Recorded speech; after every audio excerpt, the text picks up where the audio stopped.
السلام عليكم ورحمة الله تعالى وبركاته كسو dhawaada alqalid designs mar walba kala socotaan cilmiga kombiyuutarka iyo barnaamijyada multimedia. haddii aad ku cusub tahay channelkeena subscribe garee gambaleelkana furo.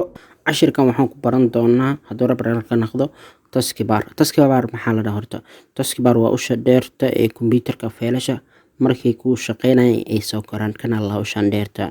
waxaan rabnaa taskbarka sidee aad u move gareyn kartaa waxyaabaha icons ka saaran sidee yaris oo u dhigi kartaa automatically inay isqariso bandhig sidee u sameyn kartaa. windows 10 waa aan isticmaalinaa. okay, marka hore waxaan tegaynaa taskbarka, right click ayaan leenahay, kadibna taskbar setting ayaan leenahay. macnaha waxaan rabnaa iyada inaan qaadno meel walba aan keeno.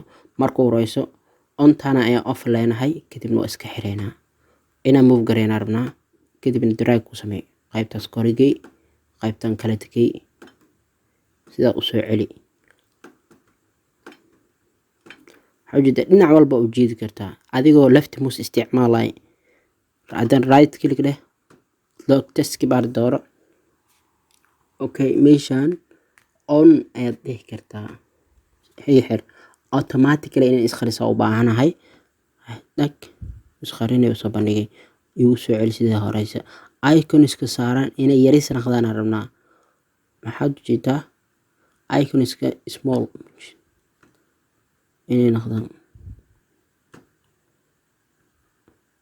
icons waxaa ujeedaa inay yaris noqonayaan. intaas ayaan kusoo gabagabeynaa. haddii aad ku cusub tahay channelkeena fadlan subscribe, like, share si asxaab badan ay ugu faa'iideystaan adigana aad ka mid noqdo daawada ugu horeeya mar walba daawada fiidiyogan. Assalaamu calaykum waraxmatullaahi wabarakaatuh.